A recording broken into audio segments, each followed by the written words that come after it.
What you are listening to is real. The participants are not actors. They are actual litigants with a case pending in the squared circle. Both parties have agreed to dismiss their cases and have their disputes settled here in our forum, the Turnbuckle Debate.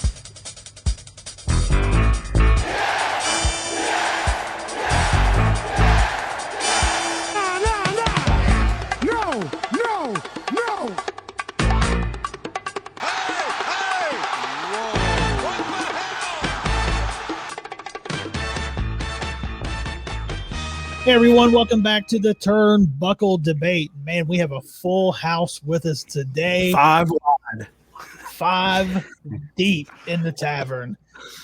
My name is Sneed. Let's go around the horn. Chad. I'm Sneed. I'm Chad.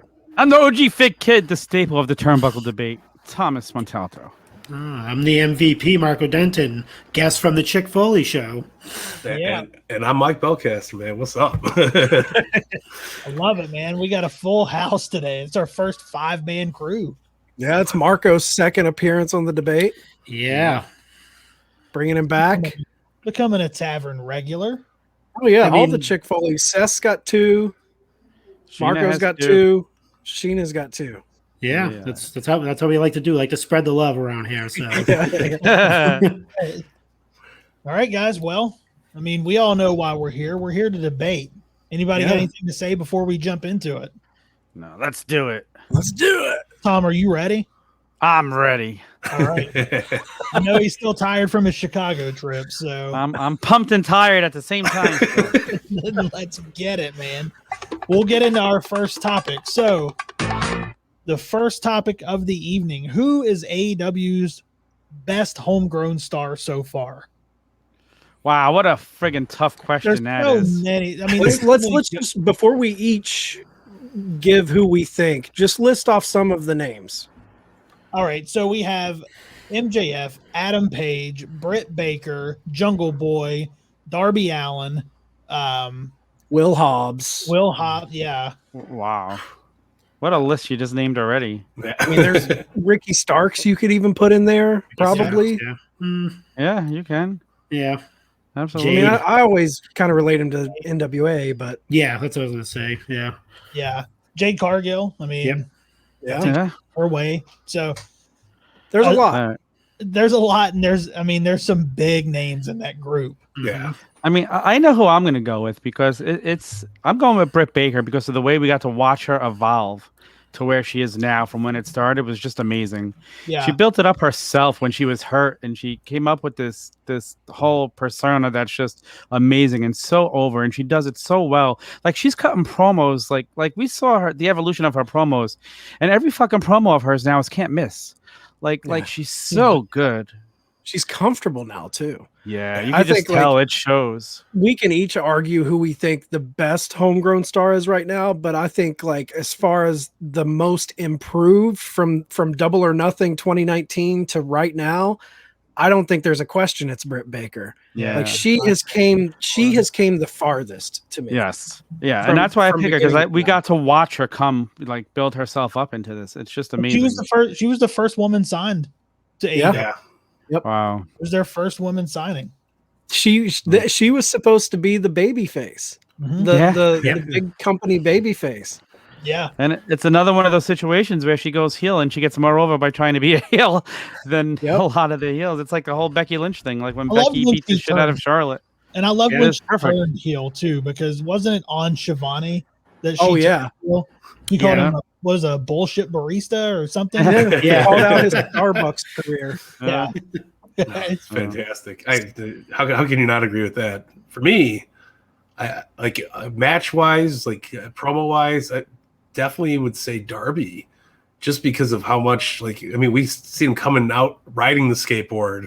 You know what I mean? He was working these matches with like Jimmy Havoc and like just stuff like that. And then we see him now, like to even up to Friday at Rampage where Punk called him out. You know, and the defining moment was the crowd shut up. They turned, they seen him, and they went, Darby. Like, well, what a moment that was for just that story arc, for his career arc in general. Like, I mean, now he's been putting out like his match with Miro. I've said this over and over again. That was one of my favorite matches in both of their careers.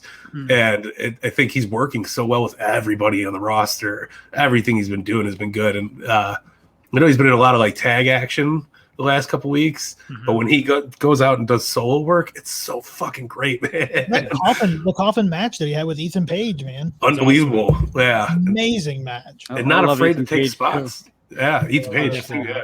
He's not afraid to take these giant ass spots, like those coffin drops off the top to the floor. That's crazy shit. What a stamp of approval that of all the people that could get that first match with CM Punk after that debut and Rampage, and how everyone's just loving that debut, for him to be the guy that gets CM Punk first, that says a lot. Wow. That's a big deal. That's a huge deal. Huge deal. And we got Punk and Sting's like first confrontation, which is going to be fucking wild too. Yeah. So like it just adds to everything. It's going to be super strange. But I'm here for it, man. I love that whole Punk promo, but when he turned during it and he's like, and Darby Allin, like that, just the way he fucking did it, just amazing. Yeah. His paint was pretty awesome that night too. Yeah. Who you got, Marco? Mike kind of stole mine. I was going to go with Darby as well, but keep it going. If you know if you listen to the show, you know my take on the best homegrown talent in AEW is obviously Cody Rhodes. I mean, he's a no. Since you guys, we'll keep it different. Definitely go with MJF. I was going to go Sammy Guevara too. That's a name we forgot. He kind of obviously petered off a little bit, so we'll keep him out of it. But definitely MJF too. He's definitely their biggest heel. I actually can't wait for him to have that one-on-one conversation with CM Punk. See what that mic work looks like. Because that's going to be, I think that's going to be something really special, and they'll probably hold off on that until after Darby Allin. But you know the routine with MJF. They've hooked him up with pretty much all the main guys there: John Moxley, Chris Jericho. That the whole why is it escaping me?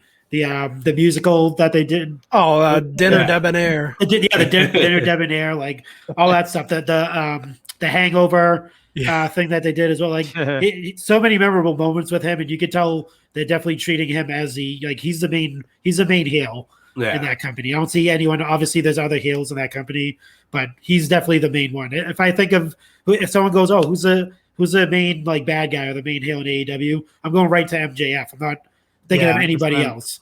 Malachi Black could, take that spot at some point. But for right now, it's definitely MJF, and he's definitely destined to have that title at some point. Yeah, one thing I love about MJF too is that this guy, out of everybody in the company, this guy keeps his character. He keeps his in character. Kayfabe. Yep. All the time. Old school Never kayfabe. breaks it. Yeah, I'm not changing my pick, and Marco went with my pick. I'm MJF too. I think MJF, I don't think he's just the biggest heel in the company. I think MJF is the biggest heel in professional wrestling. Yeah. I mean, people can say Roman Reigns, bullshit. MJF is the truest purebred heel in pro wrestling. Hell yeah. Tried and true. From his interviews to his social media, everything is heel. And like Marco said, this guy has been with everyone. His feud with Cody Rhodes when he turned on him and gave him the low blow, amazing. His feud with John Moxley and the presidential address he gave in the ring with Smart Mark and all of that, amazing. Awesome. The year build between Jericho and the Inner Circle, and then the formation of the Pinnacle. I mean, this September makes a year that started, and the way they did that, phenomenal. And they've protected him so well by his mic. He's one of the few wrestlers I can think of that when he started, his mic work was ahead of his ring work. Yeah, he's good in the ring, but he's so good on the mic. It gave him time to keep getting better on his in-ring because they could trot him out every week and just have him cut promos while he continued to improve. And now that match he recently had with Sammy Guevara was phenomenal. Yeah. Was such Phenomenal. Yep. So I love MJF. I mean, everyone's great. Britt Baker, I get it.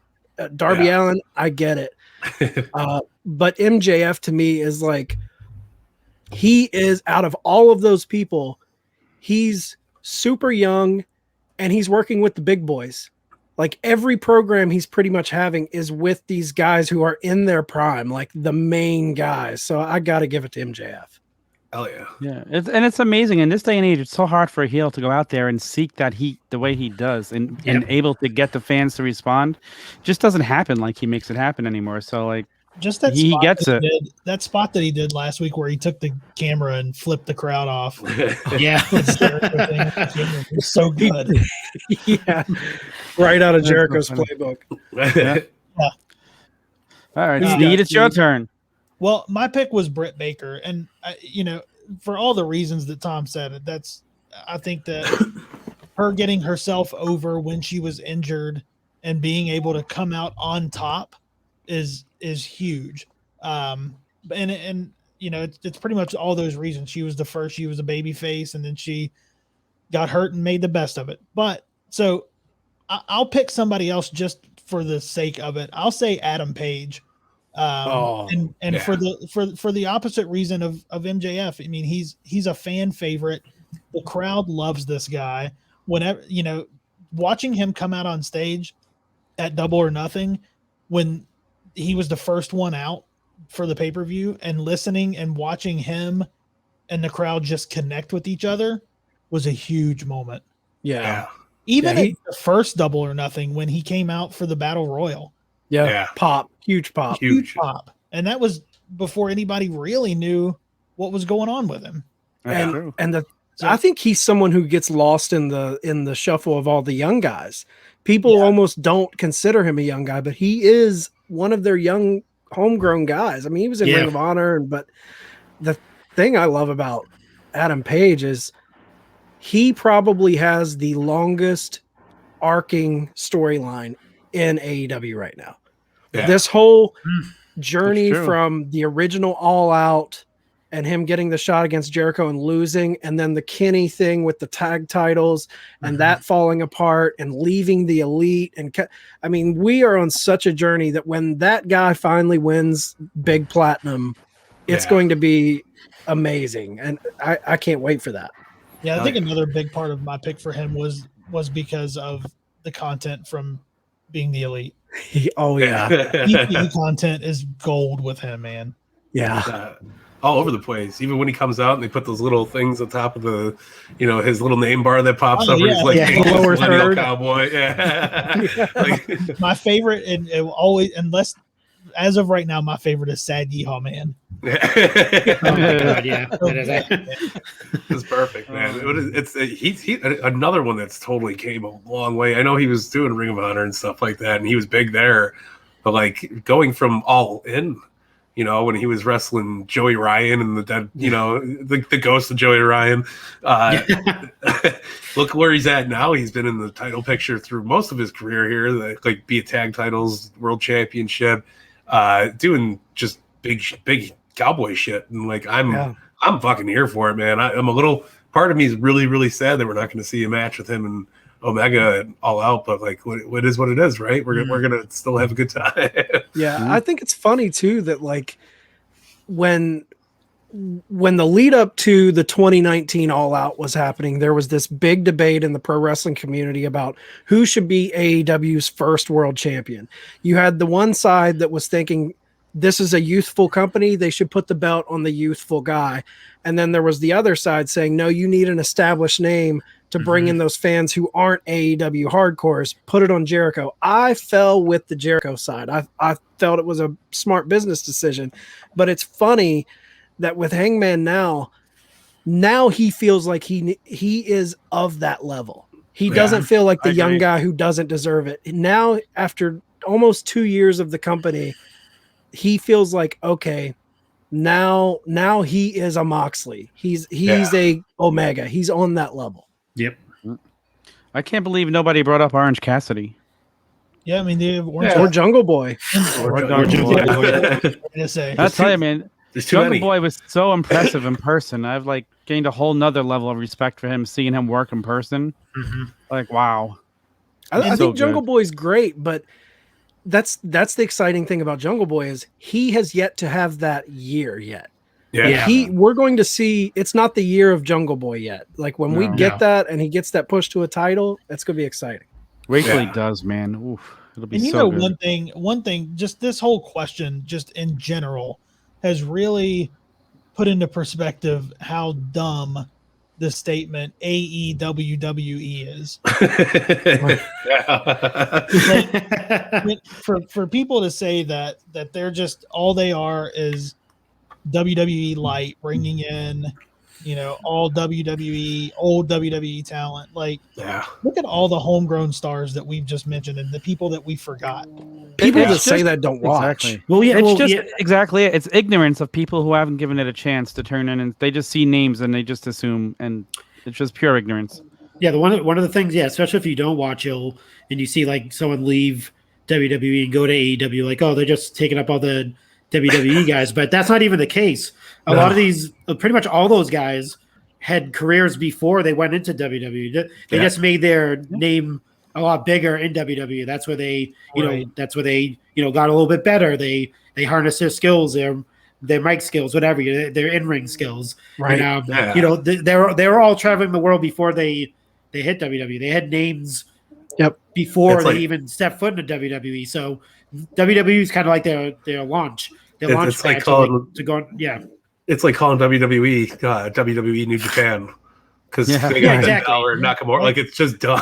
Yeah, like if Hulk Hogan signed with AEW, that's a WWE guy going over to WWE because he's born and bred WWE. Yeah. You can't get any more WWE than that. Like, I mean, the only two people I can think of that are in-ring guys, I'm not going to count Paul White and Mark Henry because they're more behind the scenes. Yep. But the only two in-ring guys that I would say are WWE guys would be Matt Hardy and Christian. Because that's kind of where they came up. But I agree with that. Or maybe Miro too. Miro. Miro. He might be more. But not even as NXT. much as the other two. Yeah. But you look at WWE and it's like, dude, they raided TNA. TNA, a lot of the indie companies too. Yeah, ROH, New Japan. That's what. So if AJ Styles leaves and goes to AEW, he's definitely he's not. If you're a wrestling fan, he's not a WWE guy going to. No, you know his history, you know his story, you know where he's been before he hit WWE. So AJ's the face of TNA. For me. He's just the face of wrestling, essentially. Yeah. He's been everywhere except for AEW. So, and even like CM Punk saying how he wishes he had this young talent around him 10 years ago. He's still making the point that he just wanted WWE to go with the younger talent. Yeah. They didn't know what they were doing. Like, this is what everybody wants. And what's he do in that promo? That 20-minute segment he had. The first thing he says is puts over Britt Baker. Yeah. The last thing he says is puts over Darby Allin. So even though that thing was all about him, he managed to get two of the people we just discussed over. Yeah. Yep. Even more. But but Booker T said he just threw out free ice cream bars and talked about WWE. Isn't that? He did. I really don't know what you're talking about, John. He didn't watch the whole thing. He definitely just watched clips or right. You find the information that you want to hear and read. Yeah. I think that's a good segue into our next topic of the evening. So the next topic is CM Punk seen as a main event star, or does he have a cult following? And this was Marco's topic that he brought to the table. So Marco, kick it off. Well, we talked about this a little bit before. There's a lot of people that they know CM Punk for like the 2014 WWE stint, and that was it from there. They don't know anything before, like when he first got into WWE, or even before that, ROH, or even before that, his career before that. So there's a lot of people that jumped in late into the game, and the idea is, he was never this big main event guy. He was just always just disgruntled, dude that didn't want to be in the WWE, and he was treated wrong and unfairly, and he technically took his ball and went home, and that was it. Since he left WWE, he's never been a main event guy. He didn't deserve to be there. He didn't deserve to be in the spot he was in. That type of stuff. And then you have the people that are like we were talking about earlier. No, I mean he's had that following. He's one of those early indie stars that actually slipped through the cracks of WWE. He wasn't the typical WWE makeup. He didn't look like Bobby Lashley. He didn't look like Batista or John Cena. He was this skinny dude with tattoos, long scraggly hair, greasy hair, piercings. Like, he did not fit the mold for WWE. If you watch WWE, I'm not singling out certain wrestlers. That's just how it is. They have a makeup of what they like to see, a presentation. And he obviously wasn't it. So I think when he pretty much got that rocket strapped to his back, that he did himself, essentially, not corporate. That's where I think all the the distaste for him came, not from the fans, but from his previous employer. They're just like, how dare he become famous without our help? Because they weren't trying to push this guy. They were just putting him in matches here. I mean, they gave him like Edge. They gave him they put him in championship matches. They had him win Money in the Bank, all this stuff. But it seemed that time they were just doing it just to like hush money, just like to shut fans up. Essentially, they didn't really think he would skyrocket. And then I'm pretty much like telling his like life story, but I'll cut to the chase. Basically, when he did the pipe bomb, that was pretty much that solidified him as a star. And during that time in WWE, if you weren't watching it, I mean, even if you were, it was like it was horrible. We'll just put it this way: the ratings are down. It was so nobody's watching it essentially, except for the people that were in attendance. He brought people to WWE from that promo, that pipe bomb promo. He brought people that weren't wrestling fans into that product. He brought people that were wrestling fans that stopped watching WWE for the longest time, probably after Stone Cold and The Rock and all those guys left, probably since the Attitude Era. He brought those guys and ladies back into watching that product. So my argument is, I think he's main event. I don't think he's a cult star. I don't think he just has a small group of people that follow him around, and people have been wanting him back since he left. That has to tell you something there. Like they chanted his name for 7 years at live events. How does that not translate into this guy's bigger than wrestling essentially at that point? Once he left, he was kind of like the martyr in that sense. He literally just walked away from something he loved to do, and he said it in that promo. 2005, I left as a professional wrestler. I came back, and now I'm a professional wrestler again. So those are the dark ages for him. But for fans of him, I mean, it was the dark ages for WWE until, like I said, he did that promo, that pipe bomb promo with him talking about ice cream bars, him pushing, like Vince McMahon would never let you push him around. Like, he let Vince McMahon put his hands on him. Like, he pushed Vince McMahon around. He messed with his tie.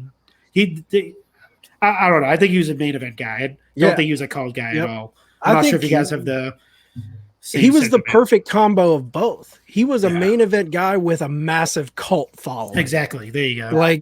Like he had that Ring of Honor crew that followed him in Ring of Honor. I mean, those Samoa Joe matches were legendary. They were spoke of in hushed tones. Exactly. he was. I remember picking up on CM Punk when he got him. I didn't know about the Ring of Honor stuff. I did not watch at that Ring of Honor at that time. What I remember is when he was put on the shitty ECW revamp show on Sci-Fi. Oh yeah. That's right. And when he was put on that roster, I was like, who is this guy? This guy's cool.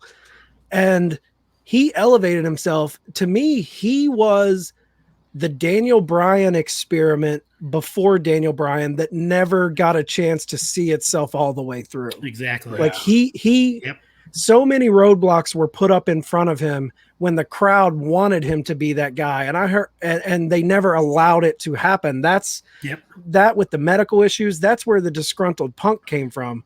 Yeah. But Daniel Bryan was the same thing. It's just the crowd became undeniable, and they had to put Daniel Bryan in that main event spot. They didn't want to. No way. With Punk, I heard a crazy statistic. The entire time he was champion, he wasn't when it was John Cena and The Rock and Punk held the belt, Punk never main evented. He was always playing second fiddle to John Cena, even when Punk had the title. That's where you see that I can sympathize with his disgruntledness towards the company, because it's like, dude, I'm your champion and you're still not putting me on top. Like, what do I have to do? Yeah. I mean, he was so good in the ring. His promos were so good at that time when nobody else was what he was. Like you said, I was going to reference last week. We talked about Daniel Bryan and how, he got himself over without the help of WWE. CM Punk was the same way. He got that following all on his own. He did that everything, just by what he did in the ring and what he did on the mic without a push from them, and he still got over that much. So imagine if they got behind him, like. But they didn't, and like I said, there's no doubt he's a main eventer, and you're not getting the reaction he's getting now, the response he's getting now, if you're not a main eventer and don't have that much of an impact on this business. I just got to say real quick, one quick thing. I'm not going to go on long. I think the narrative that he's not that good in the ring is absolute bullshit. He tells great stories in the ring. Oh yeah, no, he definitely does. When he had rematches, he's the one person, I was just reading this recently, how him and Cena worked together so they wouldn't do the same movesets in the rematches to make them differently. Like, because they wanted it to be something different than the first match. And that was, they were specifically talking about the match on Monday Night Raw to determine who was going to go on to fight The Rock for the belt. Yeah. And that match was total different moves than what you used to seeing either of them do. Yeah. I mean, Cena did the worst Hurricanrana we've ever seen done in wrestling in that match. But they both try, like, he tried, he cared, he was a professional wrestler, and again, professional wrestler is not the term they use in WWE, and that's quite sad. Just one more thing. Was that the match? Was that the first 5-star match that John Cena ever got from? I think it was. It may have been. It was a match. I think it was a match on Monday Night Raw between. Cena, such a good. I just watched it about a month ago. It was such a good fucking match. It was like I think it was one of the match of the year contenders that year. Because I was even surprised watching that match. Just remembering back how good it was. Like, you never see that level of that match, like that type of match on a regular show. Like, usually 10, 15 minutes maybe. This was like a 20-minute. It was a legit pay-per-view match, and it was close to a half hour, because like I said, I just found it on the network because I wanted to watch it again, and it was so good. Yeah, he's especially for the time. And that was all CM Punk. That wasn't, obviously Cena was in the match, but like. That was all CM Punk. But CM Punk put it together, and it was brainchild. Even Punk and Bryan, when they would work together, they would do the handshake of honor right at the beginning of their matches. Fucking huge throwbacks. The way I look at it is he's both. He's a full mix of both, because you can't sell out the United Center in 3 weeks unless you have a fucking cult following or you're a main eventer. And then like he just your point. On a tease. It wasn't even confirmed, no advertising, no nothing. And it was just they never said he was there. No, but everybody, the closest they did was Tony Khan was like, everything that you guys think is going to happen, it's probably the worst kept secret ever. I know, right? But yeah, like if it wasn't for him, we probably wouldn't have had the Shield in the full effect they did, because he was trying to bring them up. True. True. His matches with Bryan in WWE got Bryan on a kickstart to the Yes movement. Him leaving the WWE really fucking lit that was him strapping the rocket on the back of Daniel Bryan's back. That Yes movement wouldn't be shit unless they didn't have that hole to fill with Punk. Yep. True. So main event shit right there. That's him putting younger talent over, and then you got the fans eat every word he's hook, line, and sinker. I mean, on Friday was a good fucking test to tell that everybody lost their shit. And it was the best part of the show. I still haven't watched the whole thing. Thing about him too is real quick is he's just relatable. You feel a connection with him, and you don't feel that all the time with different wrestlers or even different talent. Like he's like you. I mean, you might know a guy like CM Punk. I know a few guys like him that have the same attitude, the same speech pattern, the same way. It's just he just brings that out in fans and stuff like that. And I think that's, if you can have someone just hang on every word and not just hang on every move that you do in the ring, that's just main event star to me. I mean, what else do you need besides looks? I mean, not everyone's the best looking. Not everyone's going to think everyone's good looking and stuff like that. So you can't really fall back on that all the time. Right. He's a main event guy with a cult following. You don't go away for 7 years and for 7 years you get, CM Punk chance. There's two things you can guarantee when you go to a wrestling show. You're going to get a Ric Flair woo. And you're going to get some Punk chance. And you're going to get Watts. What chance? You're going to get Watts. Yeah, you're going to get some Watts. But yeah, that's, you're not going to get that without having both, he's both. And I think 100%. There's not really anything else you can say, but he's 100% both. And to what Marco said, about how he's relatable and he feels like, someone, he said it in his Rampage debut where he's like, I am you. I'm one of you. Mm-hmm. He feels like, he doesn't feel like this larger than life Hulk Hogan, Roman Reigns, where there's almost this distance between the fan and them. Like they're this kind of iconic figure. He is iconic in a different way where you pull for him because you feel like it's one of us in the ring. He speaks like us. He looks like us. He's the underdog, the consummate underdog. I mean, how can you not say this guy is main event? I mean, you got Jim Cornette who just shits all over AEW. Exactly. Yeah. Comes out and says, I wouldn't have done it like that. It was better than what I would have done. It was perfect. When he says that, it's like, whoa, I need to step back and recognize. Yeah, exactly. Yeah, definitely. Yeah, when Jim Cornette says that they did it better than what he would have, that's a stamp of approval right there. Yeah, he said he's never seen in pro wrestling a crowd sell out. That many people sell out a place like the United Center on a rumor. It was a rumor. He was like, and then the pop, he was like, that was one of the loudest pops I've ever heard. Yeah. And that's coming from a guy who managed the Midnight Express, who were in constant programs with the Road Warriors, who the Road Warrior pop is, infamous in the wrestling world. He heard that every weekend. We just heard it from a legend. Yeah. A legend. We just talked to Thrasher from the Headbangers. He said the same thing. He says the same thing, and he doesn't even really watch wrestling anymore. He said he tuned in for that, and he was like, I think after seeing that, he was like, I was there when Rocky would come out and get those pops, when Austin would come out and get those pops. He was like, hearing that, he was like, I think you got to rename the Road Warrior pop to the CM Punk pop. Yeah. Listen, it's crazy. Like, I know you guys probably going through the same thing as I am. I have friends who used to watch wrestling messaging me because they watched it Friday night, and they're like, well, I'm back now. I'm back now. They haven't watched it in years, but they're like, I can't wait to see what he does next. Yeah. So it's crazy. And just to see, the other thing that really made it special for me was seeing, you could just tell the guy is back in love with wrestling. Oh yeah, you could see he seemed happy again. Yep. To know what he's been through and follow him through that whole thing, it was so good to see him that way, and to see him like the way he looked at the crowd. It was different than his last year in WWE. Yeah, and like it was very different. I think it's a disservice to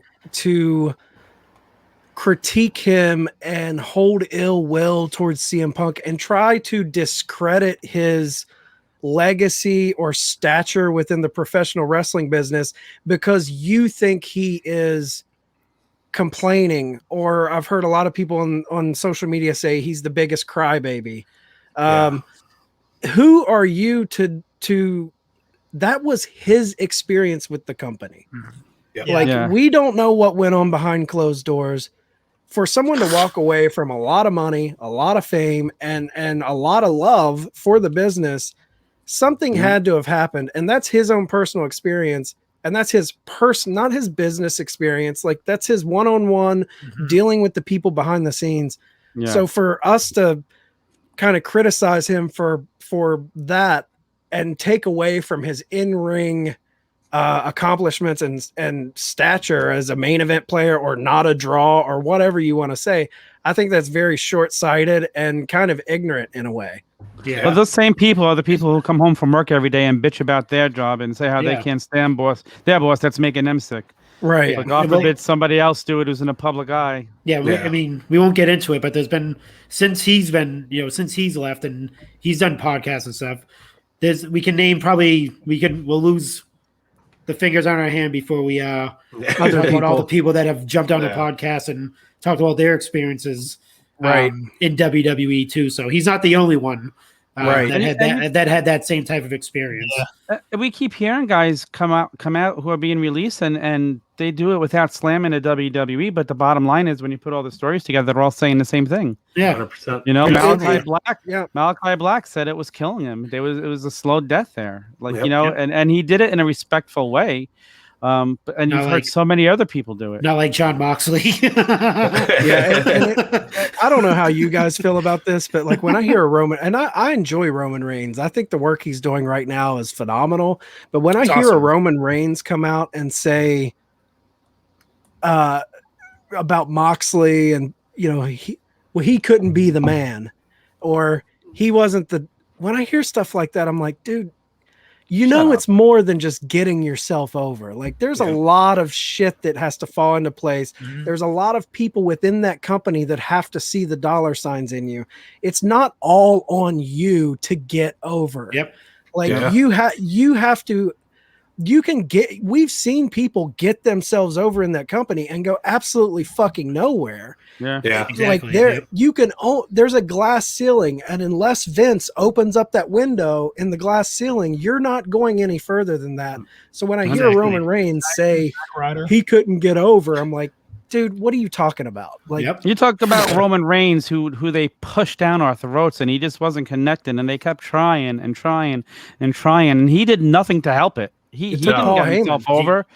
Yeah, exactly. It took Paul Heyman seeing him. 100%. I think the fans gave up on it too. They were just like, "Fuck it, let him in. Let's see what happens."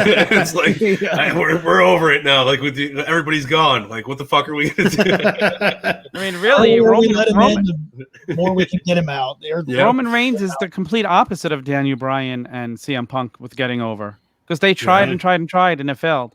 Those guys didn't have to do anything to get over, and the fans love them. Yeah. He was a company project. Yeah, they kept trying and trying, and thankfully Paul Heyman has a history with his family, and he was like, man, they can't get this kid over. I see money in this kid. And then Paul Heyman's like, let me work with him. And then boom.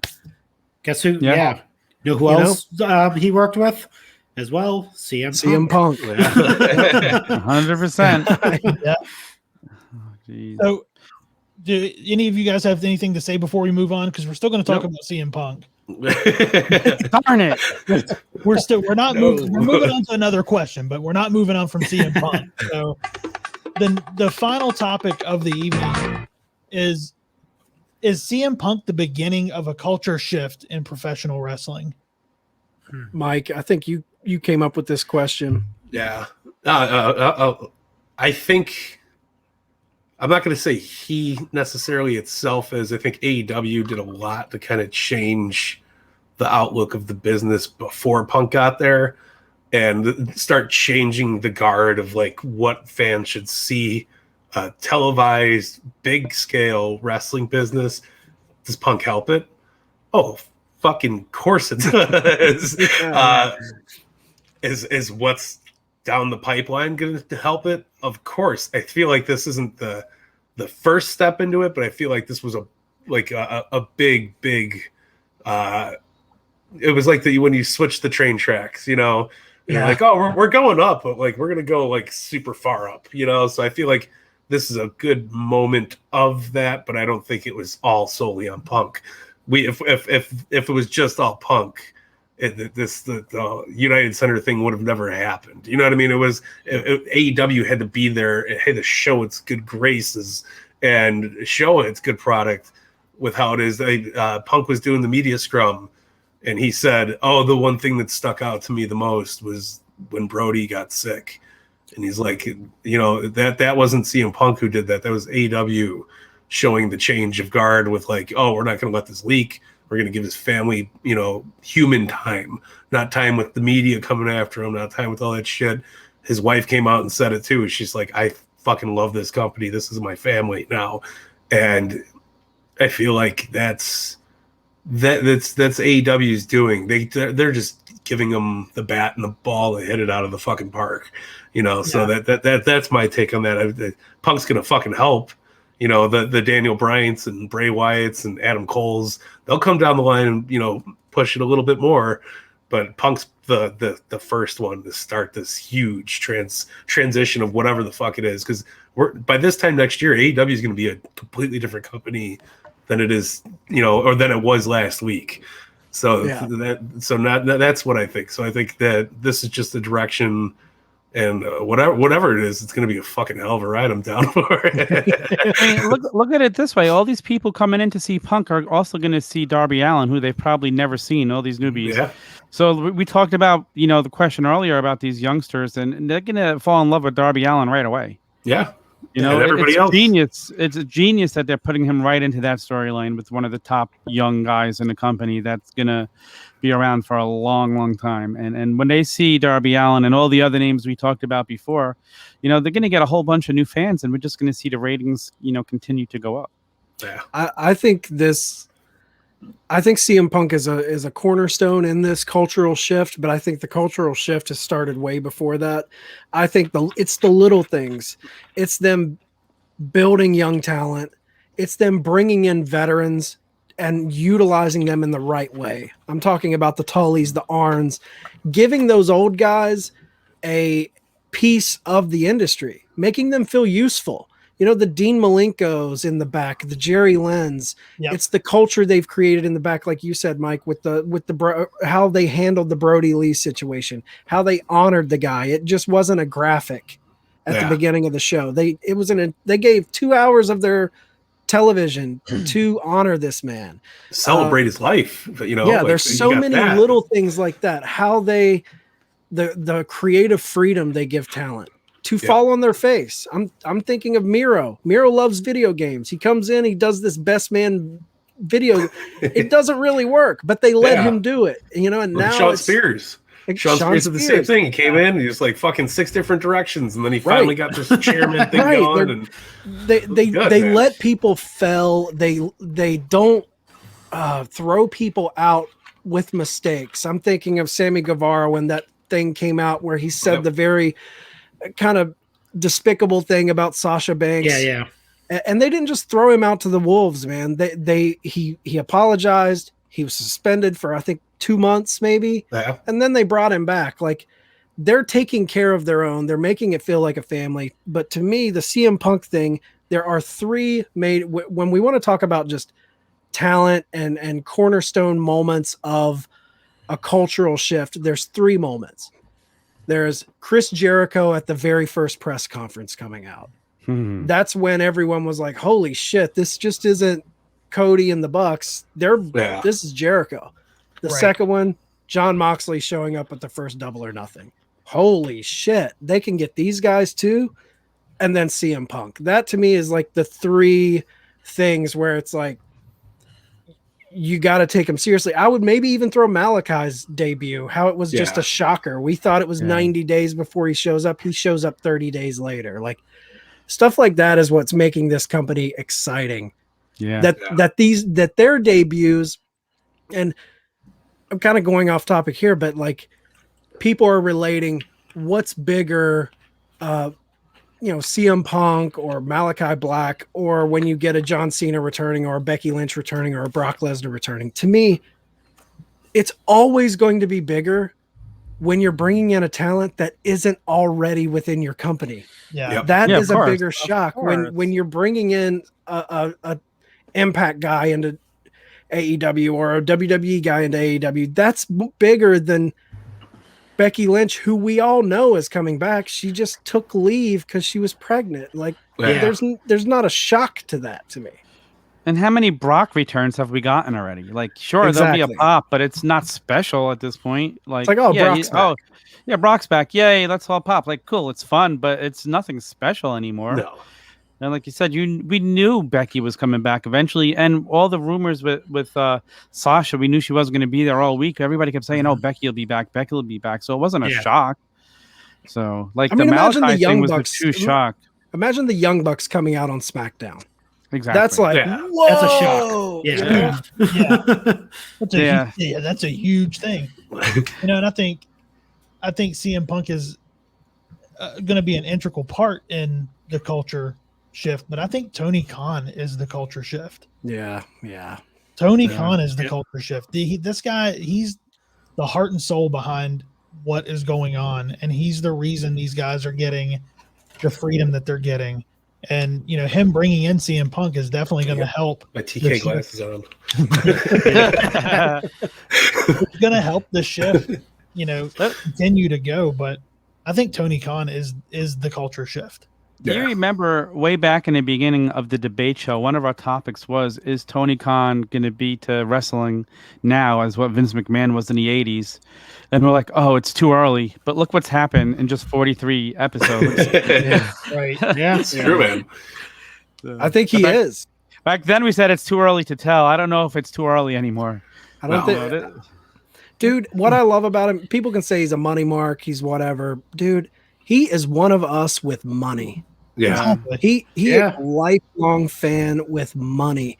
You can pull up ECW tapes and he's in the front row at 13 years old marking out. This guy is not just playing with daddy's money. This is a guy who has a vision for the business, and he's proved it. The way he's long-term booked stuff. Like, I'm so thankful we have someone like him who's around our age. I think he's 38, 39. Yeah.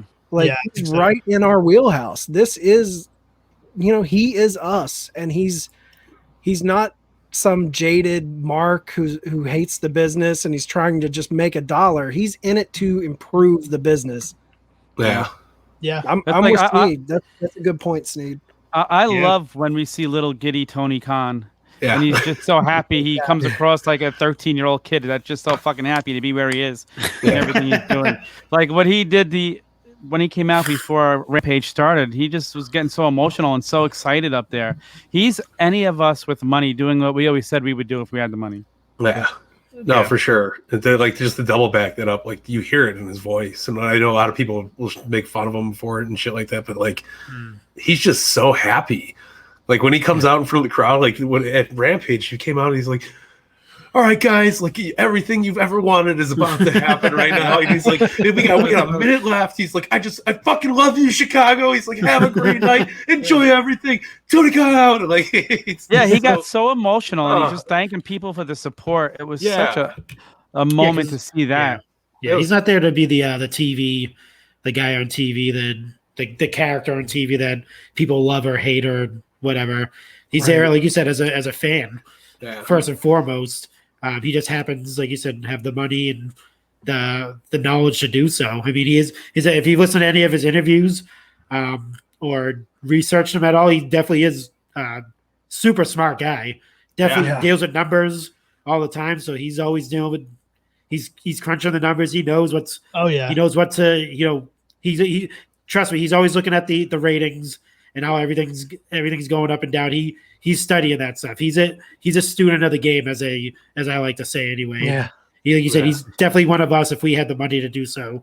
I mean, I probably wouldn't do as good a job as he would. Right. I wouldn't have like the education background to do it because he who his father is, the family he's from. So he's in that business world. He's just taken what he's grown up with and worked with and applied it to professional wrestling, which is I think is the best thing he can do right now. And you talk about, like you said, he's definitely he's the culture shift, essentially, not so much CM Punk. Because it would not have happened without him. No. Yeah, exactly. And like you said, they took a guy that wasn't even in any company and brought him back after 7 years. And we talked about this before. You can see the genuine happiness. He's tearing up. Like, but there's as walking out of the ring when he stood at the top of the ramp, when he was in the ring, he said in that media scrum with Tony Khan that someone asked, "Oh, were you about to cry?" And he was like, he's like, if you didn't watch, I teared up like literally the whole time. He's like, I thought it was going to be a lot worse. He's like, I thought I was just going to, just drop to my knees and bawl my eyes out. He's like, but that didn't happen. And, just like the roar of the crowd and, just the experience kind of stopped him from, it was almost like when Edge returned from Royal Rumble, that same like look of like, holy crap, this is actually happening. Oh yeah. Type of thing. And he, like you said, he's there because he wants to have fun. And that's what he's seen with the company. And that's what he's heard from everyone that's with the company right now, that, they're there to have fun, and he's also there to help too. So I think, that he didn't really speak on the deal. He is going to be there full time, he said, but Tony was just like, he's like, you don't have to tell them the full deal, but Tony said he's going to be there full time. He's going to be there, he's there to help too. So just having his wrestling mind, help with the younger guys and all that stuff is going to be great. Here's the thing. They have like everyone, like you said, Arn Anderson, Tully, Dean Malenko. Those are the older generation of the guys. Now you have CM Punk and Sting. Sting's in that midway, and now you have CM Punk that's kind of like in the newer Jericho. So you have all these great wrestling minds that are going to pass their knowledge on. They're not there to take spots from these younger guys. They're not there to take TV time away. You hardly see. I mean, Jericho's been having his 5 labors thing, but other than that, he's not there to take anyone's spot. He's there to build and put over people as much as he can, and that's what he's always done. And when I don't want to take away from this, but I think that's what kind of happened with him and Kevin Owens in WWE. I think he 100%. Wanted to put over Kevin Owens as much as he could because they had that whole build-up. And the story about they're supposed to main event WrestleMania and all that type of stuff. So I think that was his thing, and I guess that wasn't the plan for Kevin Owens at the time. So, and then he ended up being the second match on Mania instead of the main event. Exactly. So I think I think the culture shift is, well, we won't say Tony Khan, will say AEW is the culture shift. Like their culture, their company culture seems like it's going to be a good thing moving forward for professional wrestling and sports entertainment, if you want to call it as well. Healthy. Exactly. Look at Tom. Tony Khan's like, this is my new toy. I could add this guy to my fig fed. I know, right? And there he comes marking out on Friday. Well, the thing like with Tony, it's crazy because everyone, obviously the guy can put a roster together. Yeah. He a mix of young, in their prime, old, like he's perfect. But the thing that, like when Marco said that he's one of us, but we probably wouldn't do as good a job, 100%. Because the thing I think about is the roster's one thing, but he has expertly put together a company of behind the scenes people. Yeah. You got to think of the production truck people, the seamstress, a lot of these like unsung heroes that worked in WWE, that worked for WCW, that have been out of a job, that were kind of legends behind the scenes in their own right. Yeah. He pulled them in and was like, hey, the seamstress who she was on Total Divas a lot. And I forget her name. Sandra, maybe. Kevin, what's his name? Kevin. He's the producer. He worked WCW, TNA. Yeah. So he's like pulling together a who's who of, they bring in Mike Chioda. Yeah. Oh yeah. Awesome. All these people, they had Earl Hebner at the first couple events, like stuff like that, man. And how they, during the Cody Rhodes, Brody Lee dog collar match, they have Greg Valentine sitting in the crowd. Yep. Fucking classic, right? They honor legends. Rock and Roll Express. They have Rock and Roll Express taking bumps. Yeah. Right. They make legends feel like legends. They use them with respect instead of having. They don't forget history. Yeah. They honor all wrestling history. They talk about New Japan. They talk about everything. They don't treat it like only the only history is our history. They don't. they're the only ones that exist. Yeah, they honor pro wrestling across the board. Yep. And I don't know if there's. I'm so emotionally in love right now. How old is Tony? Tony's what, 39? Is that what you said? 38 to 39. McMahon was 40 when WrestleMania 1 happened. That's true. Yeah, he's right in that zone. The parallels are pretty staggering there. So you got to grow into it. You know, he probably wouldn't be as good at this, you know, at 28. You gotta really grow into that shit. I know. I was in your prime, in your late 30s, early 40s. You're like at your creative. You're in your just sharp prime, and Vince. Everybody talks about Money Mark, Daddy's money. Who Vince? Daddy's money. That's family business, dude. Like, it is family business. Yeah, definitely. I mean, he didn't have the billions like he has, but I mean, he's a that would be more or less like, you know, Shane and Stephanie working for your dad. If they were to, exactly. Yeah. But like I said, he's worked with his father, you know, with the Jaguars and what's the soccer team that they own as well? Can't think of the name. It's escaping me. But anyway, Fulham. Yes. Yeah. So like working behind the scenes with them and doing all their business practices. Yeah. Like I said, he has that skill set to make it happen. Does he have to like prove to his father that it can translate to professional wrestling? Because I think he spoke about that. His father was just like why? I mean, I'll give you the money, but it better work because know. His dad was quoted as saying like, the money is all my money is yours and your sister's. So why not? Why wait until I'm dead to spend some of it? Yeah, or all of it if you can. And the thing I respect about him, it's not like the Khans aren't generational wealth. It's not like Shad Khan's family was rich and he worked his ass off to get what he had. He designed something in the automotive industry that blew up and made him a billionaire. Yeah, and he was a guy who came up from the ground up, and I respect people like that can come from nothing and make something. Now it's different if it was just like given to him through generational wealth. That's totally different. Yeah, exactly. The American dream, Daddy. Son of a plumber. What for Ford? Where's my auto worker at? It's crazy though. But nail it on the money. It's definitely a collaborative effort. Tony Khan, AEW, the roster, everybody that works there is trying to make wrestling a better place again. Yeah, and I feel like fuck, they're doing it, man. They are doing it. And I can't wait to see where it goes from here, man. Definitely. Yeah. Such exciting times. Yeah. And with this air, it's pre-taped, but this coming weekend is all out. So we'll get to maybe see a couple more surprises and get to follow along. It's going to be huge, man. Capacity crowd. Can't wait. See what they got up their sleeves. Huge weekend. Huge weekend. All right. I feel like this is probably going to wrap us up for the evening. Anybody have any final thoughts before we close it out? No, good episode. Fun episode. Can't wait for all out.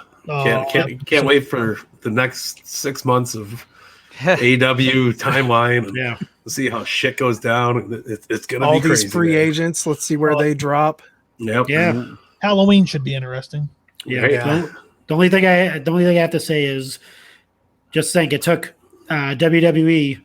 It took them 2 returns on their one show to try to equal to a return on one show. Right. And it still wasn't close. Yeah. Exactly. They missed the ball on the excitement there. Oh no, they had the excitement. They dropped the ball in after one of their returns. That's where they kind of mess up there. But that's another. We'll save that for the Chick Foley show. Yeah, tune in. Tune in this Friday, the Chick Foley show. Yeah, no, you could say the same thing about Brock though. They should have aired him murdering Cena, and that could have been the call. Everybody would have been happy. They would have been like, "Oh shit, Brock's back." The Brock's back. It was weird. They showed the recap on Raw of him suplexing Cena, so I don't know why they didn't show it on a pay-per-view. Yeah. I don't, yeah. Bully Because said it that was already something they 5 do fucking hours sometimes. long. Try to keep the story going with Reigns and Yeah, Heyman, Bully the said love sometimes they'll, triangle they have there. yeah, Can't they'll wait to see how focus that on the plays story and then they'll give something just for the crowd. Yeah. Yeah, but like the fact that they showed it on Raw, they don't usually show it on Raw the next night. Right, that's Yeah. weird. The rear part. So because it wasn't leading to anything. So Nope. The summer scene is over and it's time for the fall of Brock. Is that what's going Yeah. on? oh god. Well, That's before funny. we go, Marco, let everybody know where they can find you guys. Oh, Yeah. you can find us everywhere. You can find me on Twitter at Chick Foley Show. You can find Sheena at Chick Foley on IG. The Chick Foley Show is literally everywhere you get your podcasts. Just Google it. And now on literally- YouTube. And Right? you It's guys now have on been YouTube? putting Now stuff on YouTube. Yeah, we're starting to put some videos up on YouTube. So starting to do the so you can see these faces. Yeah. And actually, we want to show because we do it. Obviously, we do the segment where we show what figures we purchased in the week. So it makes it a lot easier if you could see what we purchased and Right. in the drinking section. We say what do we drink, and we could show that type of stuff because a lot of people want to see that. So, but yeah, we're dabbling. We'll see where it takes us. Awesome. Oh, yeah. Awesome. Well, that's going to wrap us up for the week. Make sure you guys are tuning in to all the shows that we have. Make sure you're clicking the subscribe button on the YouTube page. Click the bell so you know when we're going live. Tom, get your stuff in. The OG Fit Kid, Twitter and Instagram every Wednesday. The Turnbuckle Sessions. Last week's guest, Mike Belcaster. Ooh, exciting. Yeah. Oh. Biggest guest yet. Listen, bro. I ended that string. Court is dismissed.